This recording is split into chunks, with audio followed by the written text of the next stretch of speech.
Brought to you by Biz Analyst by Khata Book.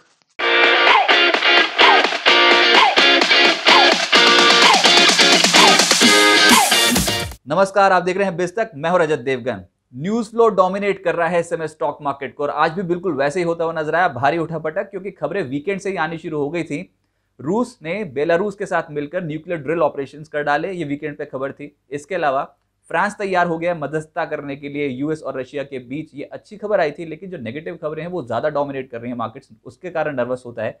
जैसे कि Moscow ने कहा कि यूक्रेन ने हमारे बॉर्डर्स पे शेलिंग की है, उनको डिस्ट्रॉय किया है कई फैसिलिटीज को। इसके अलावा जो बड़ी खबर आज आ गई वो ये थी कि डोनेस्क इंटरनेशनल एयरपोर्ट के पास धमाका हुआ है। इसने फिर से नर्वस कर दिया बाजार को। और बाजार देखिए पिछले 4 दिनों से कट कॉपी पेस्ट है।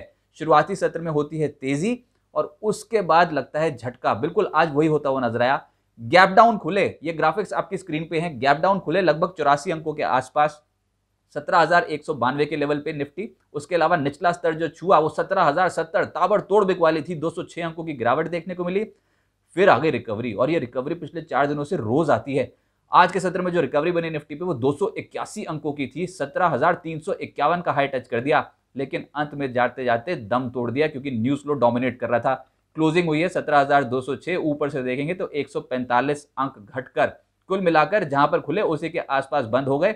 आज के दिन निफ्टी पे क्लोजिंग बेसिस पे 69 अंकों की गिरावट देखने को मिली है। निफ्टी बैंक 86 अंक बढ़ता हुआ नजर आया और सेंसेक्स में 149 अंकों की गिरावट के साथ हुआ है कामकाज। इंट्राडे वोलेटिलिटी बहुत देखने को मिल रही है। और आज तो एक बार निफ्टी बैंक में जो रिकवरी आई थी वो लगभग 900 अंकों की थी, लेकिन हायर लेवल्स पे टिकना बहुत ज्यादा मुश्किल है मार्केट्स का भी। एडवांस डिक्लाइंस निफ्टी पे आज 12 शेयर्स चढ़ने वाले और 38 शेयर्स में आज के सत्र में गिरावट देखने को मिली है। अच्छा, क्या ये रूस और यूक्रेन के बीच में जो तनाव है इसका बड़ा असर मार्केट्स पे देखने को मिल रहा है? ये हमने जानने की कोशिश की और कुछ डेटा खंगालने की कोशिश की, तो उसमें ये निकला जी नहीं, मार्केट्स अपनी ही चाल चल रहे हैं। और पिछले कुछ दिनों से ना तेजी ना मंदी क्लोजिंग बेसिस पे देखने को मिल रही है। ये इंट्राडे मूव्स हैं जो कंफ्यूज कर रहे हैं मार्केट्स पे ट्रेडर्स को। देखिए, आप क्लोजिंग ही देख लीजिए पिछले कुछ दिनों की, जिसमें 15 फरवरी को 17,352 की क्लोजिंग थी निफ्टी की, 3% का रिटर्न। इसके अलावा 16 फरवरी को 17,322 की क्लोजिंग थी, ऊपर से गिरे तो 0.17% की गिरावट देखने को मिली।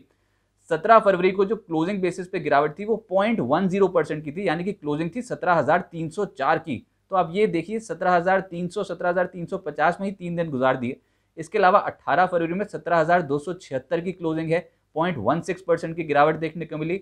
और 21 फरवरी यानी कि आज के दिन 17,206 की क्लोजिंग है, लगभग 0.4% की गिरावट देखने को मिली।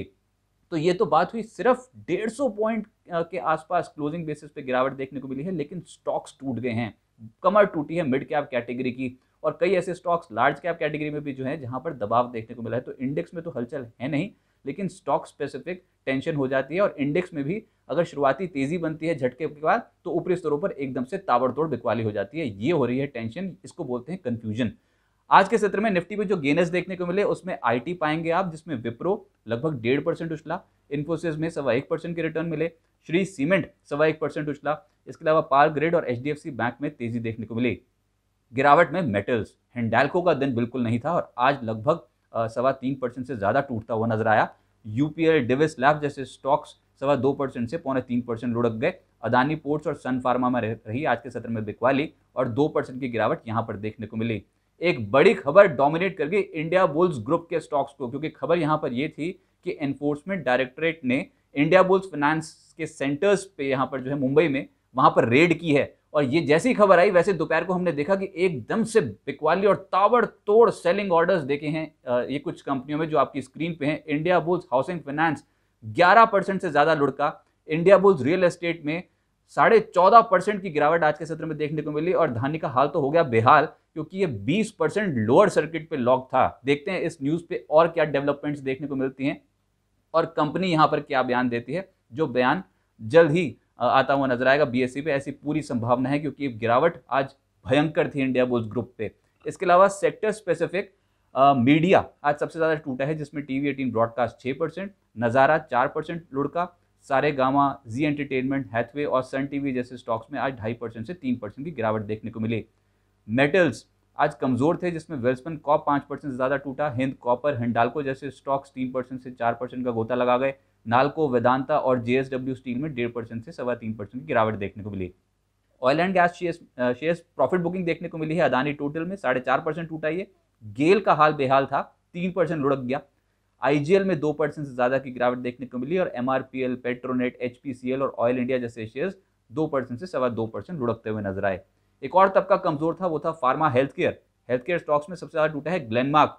पूरा दिन रेंज में गुजारने के बाद अंत में टूटा है ये स्टॉक। दिन के निचले स्तर की क्लोजिंग है, 3.5% लुढ़क गया क्लोजिंग बेसिस पे। स्ट्राइड्स फार्मा 3% टूटा। Aurobindo Pharma, Laurus Labs, Divi's Labs 2% से ज्यादा टूटे हैं। सन फार्मा, बायोकॉन में भी करीब 2% की गिरावट देखने को मिली। पीएसयू बैंक्स, जिसमें इंडियन बैंक सबसे ज्यादा टूटा है, आज 3%। जेएनके बैंक 3% टूटा। Bank of India, Canara bank, Indian overseas bank 2% से 2.5% टूटते हुए नजर आए और सेंट्रल बैंक, यूनियन बैंक में भी करीब 2% की गिरावट देखने को मिली। प्राइवेट बैंक्स, जब बाजार की रिकवरी का फेज था आज इंट्राडे में, तो प्राइवेट बैंक्स बहुत सपोर्ट कर रहे थे। निफ्टी बैंक शार्पली एक बार रिबाउंड करता हुआ नजर आया था। प्राइवेट बैंक्स में आज चढ़ा है फेडरल बैंक 2% ऊपर। एचडीएफसी बैंक, आईसीआईसी बैंक में भी तेजी देखने को मिली। होटल्स, ये तबका कमाल कर रहा था, जिसमें शैले लगभग 12.5% उछला, लेमन ट्री 2.5% और महिंद्रा हॉलीडेज लगभग 2.25% उछलते हुए नजर आए। एफएनओ गेनर्स में पहले पायदान पे पाएंगे आप सरप्राइज, जिसमें वोडा आइडिया लगभग 5.5% उछला। कोफोर्ज और विप्रो जैसे स्टॉक्स तो गेन कर ही रहे थे। आज ये मिड कैप कैटेगरी में जो आईटी स्टॉक्स हैं उनका दिन था, जैसे कोफोर्ज, माइंडट्री, इनका। इसके अलावा फेडरल बैंक लगभग 2.25% उछला और एम्फेसिस में भी 1.5% की तेजी देखने को मिली। जो गिरावट थी उसमें लीडर हो गया है इंडिया बुल्स हाउसिंग फाइनेंस, और ये न्यूज फ्लो डोमिनेट कर गई है आज इंडिया बुल्स हाउसिंग फाइनेंस को। 10% एकदम से लुढ़क गया है, निवेशकों को उठाना पड़ा है भारी घाटा। बीएचईएल में 5.5% की गिरावट, हिंद कॉपर में 4.5% की गिरावट, एबी कैपिटल और डीएलएफ भी आज लगभग 3.5% से 4% लुढ़कते हुए नजर आए। मिड कैप स्टॉक्स में कहीं खुशी कहीं गम। जहां खुशी थी वो था लिंडे इंडिया, लगभग 10% उछल गया। भंसाली इंजीनियरिंग 4% से ज्यादा रिटर्न। इसके अलावा ट्यूब इन्वेस्टमेंट और गोदावरी पार लगभग 4% उछलते हुए नजर आए। इक्विटास बैंक आज न्यूज फ्लो डोमिनेट कर रही थी, इसमें 4% इसमें तेजी देखने को मिली। और आयन एक्सचेंज और कल्पतरू, महिंद्रा लॉजिस्टिक्स जैसे स्टॉक्स में हल्की खरीदारी के साथ हुआ है कामकाज। लेकिन गिरावट की सूची है लंबी और उसमें कुछ प्रमुख नाम हैं, जिसमें एलगी इक्विपमेंट्स, आपको याद होगा हाल फिलहाल में इन्वेस्टर्स का बहुत फैंसी शेयर था ये, लेकिन अब हो गई बिकवाली शुरू, 13% के करीब लुढ़क गया। जीईटीएनडी लगभग 10% नीचे। ब्लिस, जीवीएस, सोलारा एक्टिव और स्यूबिक्स 8% से 9.5% टूटते हुए नजर आए। हिम्मत सिंह का सीड 8% टूटा। अदानी पार और बीएमएल हो गए धड़ाम, लगभग 8% की गिरावट यहां पर देखने को मिली। अब आगे क्या होगा देखिए, एक तो अमेरिकन मार्केट्स हैं आज बंद, पूरा दिन एक रेंज में गुजार दिया डाउ फ्यूचर्स ने, लेकिन अमेरिकन मार्केट से कोई संकेत मिलेंगे नहीं। आज के सत्र में अमेरिकन मार्केट प्रेसिडेंट्स डे के चलते बंद हैं। अब हम एक्सपायरी हफ्ते में पहुंच चुके हैं और ये फरवरी महीने की एक्सपायरी है, जिसमें मात्र 3 ट्रेडिंग सेशंस ही बचे हैं। तो देखना होगा कि आप यहाँ से क्या कुछ शॉर्ट कवरिंग बनती है कि नहीं, यानी कि मंदी पोजीशंस घटती हैं कि नहीं। लेकिन अभी तक तो कुछ ऐसे संकेत मिले नहीं है। हाँ, बाजार ने सरेंडर बिल्कुल नहीं किया है, इतनी नेगेटिव न्यूज फ्लोज होने के बावजूद भी ये एक पॉजिटिव ट्रिगर आप गिन सकते हैं।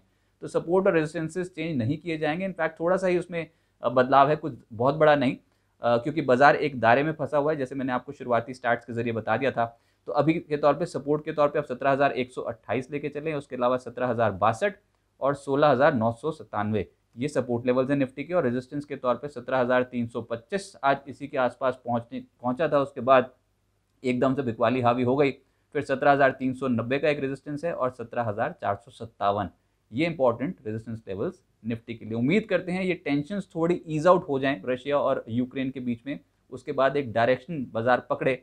लेकिन ये तेजी की होगी या मंदी की, फिलहाल ये कहना बहुत ज्यादा मुश्किल है, और ये आपको क्लोजिंग बेसिस भी पता लग जाएगा। बाजार बिल्कुल हिलने को तैयार है नहीं अभी। एक और अपडेट आपको दे दें, रोज सुबह 10 बजे आज के दमदार सौदे में जुड़े बिस्तक के साथ। जी हाँ, ये एक लाइव शो है जिसमें आप अपने कोई भी सवाल बाजार से रिलेटेड पूछ सकते हैं मार्केट्स एक्सपर्ट से। क्या चढ़ेगा, क्या गिरेगा, मार्केट की डायरेक्शन क्या होगी, कौन से शेयर्स आपके पोर्टफोलियो में मोटी कमाई करा सकते हैं, ये बताएंगे बाजार के एक्सपर्ट्स। तो भूलिए मत, रिमाइंडर सेट कर लीजिए, रोज सुबह 10 बजे आज के दमदार सौदे सिर्फ बिस्तक पर।